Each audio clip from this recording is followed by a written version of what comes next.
Hollywood is an unpredictable beast at the best of times, and no matter how talented an actor might be, that's no guarantee of success. Though it's expected that an actor's profile will snowball after appearing in a massive hit movie, in turn allowing them to get cast in a slew of tentpole films, that's sadly not always the case. Ironically, these 10 actors all suffered through major setbacks after appearing in their biggest, most successful, and most iconic films of their careers up to that point. While some of them were able to rebound eventually, whether in the world of TV or film, most are still feeling the effects of a career that failed to take flight in the wake of a major hit. With that in mind, I'm Wilf What Culture, and here are 10 actors whose career has bombed after their biggest hit. 10. Val Kilmer, Batman Forever.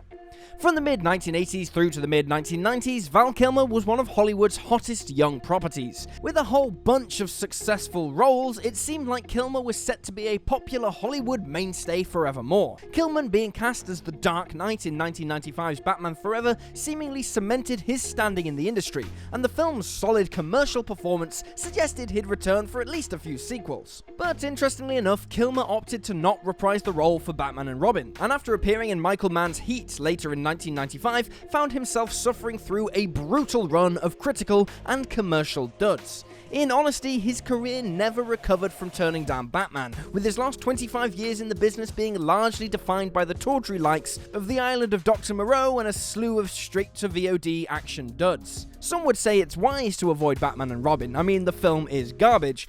But in Kilmer's case, it seems frankly unlikely that it could have done more harm to his career than not doing it did.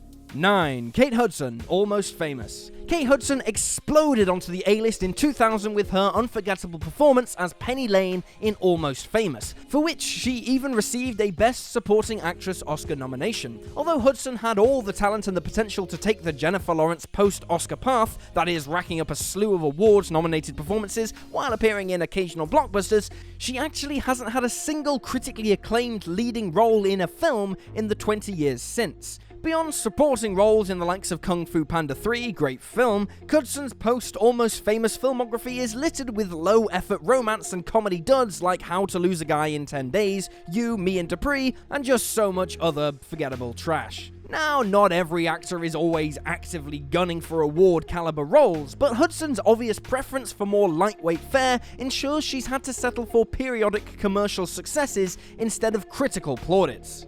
8. Orlando Bloom, Lord of the Rings, Return of the King. In the early 2000s, you couldn't not know who Orlando Bloom was. The handsome rising star was part of both the Lord of the Rings and the Pirates of the Caribbean franchises, and also played a memorable part in Ridley Scott's Black Hawk Down. But his career hit the sudden skids after the release of the final Lord of the Rings movie, The Return of the King, which not only grossed $1.14 billion worldwide, but also won 11 Oscars, including Best Picture. With his boyish good looks and solid acting chops, Bloom seemed destined for a prosperous career, and yet he spent the entire next decade appearing in critical flop after critical flop. Though he did return to blockbuster success for the two kind of acclaimed Hobbit sequels, he was really just a small cog in the franchise machine by that point in time. And his career has never really returned to those early noughties heights. He's still a good actor though, he just needs to find the right vehicle for him. 7. Mickey Rourke, Iron Man 2. Mickey Rourke has one of the most fascinatingly topsy-turvy careers of any actor in Hollywood history. Rourke received constant acclaim for his evocative performances through the 80s. For several years in the 90s, however, Rourke stepped back from acting to pursue a career as a boxer, which combined with his reputation for being a difficult actor to work with, severely harmed his standing in Hollywood. Rourke's handsome looks were also impacted by his in-ring injuries, so it wasn't until he appeared in 2005's Sin City that Hollywood really began to take notice of him again. He followed this up with his incredible Oscar-nominated performance in The Wrestler, which led him to winning the role of villain Whiplash in Iron Man 2.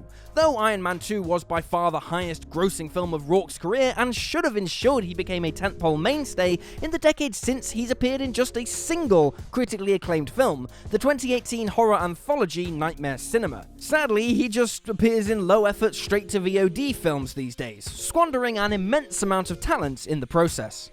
6. Rosamund Pike, Gone Girl. The Though Rosamund Pike was certainly already a well-known and respected actress prior to 2014, it was her starring role in David Fincher's Gone Girl which catapulted her to the A-list, netting her a Best Actress Oscar nomination in the process. And though Pike has appeared in a number of broadly well-received movies since, not a single project she's been involved with post-Gone Girl has been a box office success. Yes, that's right, all 10 of the movies she's starred in since her Oscar nomination have tanked commercially. She is undoubtedly a brilliant actress, and much like Orlando Bloom, is probably just one fortuitous casting decision away from reigniting her movie career. 5. Cuba Gooding Jr., Jerry Maguire. Cuba Gooding Jr. is perhaps the ultimate cautionary tale of how an actor with all the talent in the world can still struggle post-Oscar. Gooding scooped the Best Supporting Actor Oscar in 1997 for his iconic performance in Jerry Maguire. Yet, following an appearance in As Good As It Gets later that year, his career totally fell off a cliff. It would be another 18 movies and 11 years before Gooding appeared in a film which succeeded both critically and commercially, Ridley Scott's American Gangster. In the meantime, his filmography became littered with duds like A Murder of Crows, Instincts, Chill Factor, Boat Trip, Home on the Range, and Shadow Boxer, while his financially successful films were also largely panned by critics, including Pearl Harbor, Rat Race, Snow Dogs, Norbit, and Daddy Day Camp. Yes, it's a grim list of films, isn't it? But in perhaps the ultimate demonstration of how thoroughly his career flew off the rails, in 2003 he received a Worst Actor Razzie nomination for his combined work in 3 movies, Boat Trip, The Fighting Temptations, and Radio. Now that is a big oof. 4. Eva Green, Casino Royale. In another universe, Eva Green's career would have skyrocketed following her coming out party in 2006, when she played all-timer Bond girl Vesper in Casino Royale. An exceptional actress with the beauty to match, Green is the total Hollywood package, with all the skills necessary to become a towering A-lister, and yet her post-Bond career has seen her cast as the best thing in a bunch of bad movies. From 2006 to 2015, Green didn't appear in a single well-reviewed film, though she did nevertheless receive praise for her better-than-the-material-deserves performances in Dark Shadows and Sin City: A Dame to Kill For. She has found more success recently in the world of TV, scoring a Best Actress Golden Globe nod for her gonzo work on Penny Dreadful. But the standing of her filmography does not at all reflect all her talent. 3. Billy Zane, Titanic.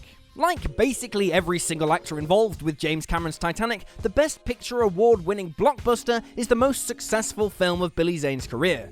Zane, who just 3 years prior had starred in the atrocious spoof The Silence of the Hams, wasn't exactly going places before Titanic, and the film absolutely should have elevated his stature in Hollywood, especially given as he was terrific as the film's secondary villain behind the iceberg. These days, most of Zane's appearances in major media are ironic as himself cameos, and there's sadly little indication things are going to uptick anytime soon. Compare all this to his co-stars Kate Winslet and Leonardo DiCaprio, who between them have received 10 Oscar nominations since Titanic, and things don't look good.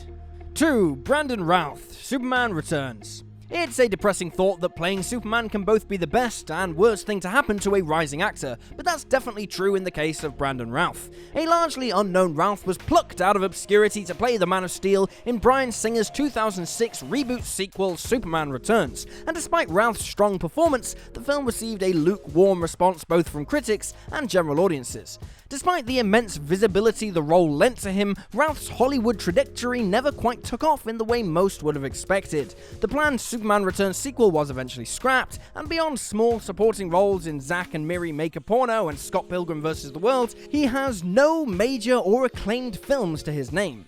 Routh has at least enjoyed a recurring role in the Arrowverse as Ray Palmer, aka The Atom, and recently reprised the Superman role for the universe's Crisis on Infinite Earths. Yet despite his good looks and sharp comedic timing, he's failed to graduate far beyond the Man of Steel. And number 1, Lindsay Lohan, Mean Girls. Although Lindsay's highest grossing movie to date is 2003's Freaky Friday, the film which catapulted her into the pop culture stratosphere, Mean Girls really was the critical and commercial success that made Lohan the it girl of 2004, and seemed to suggest a bright future for the rising young actress. And yet what followed was a number of underwhelming star vehicles like Herbie Fully Loaded and Just My Luck. Then there were the critically dismissed forays into more serious acting with Bobby, Chapter 27, and I Know Who Killed Me, the latter of which actually scored Lindsay 2 Razzie Awards for Worst Actress and Worst Screen Couple. And as the final nail in the coffin, despite starring in a supernatural horror film last year, Among the Shadows, even 18 months after its release, it has just a single review on the tomato meter. Once again, that's a big oof. And there you have it, folks. 10 actors whose career has bombed after their biggest hit. Feel free to drop this video a like if you enjoyed it, and drop me a follow on Twitter at YouSlyDogU. I'm Will for What Culture, thanks for hanging out, and I'll see you next time.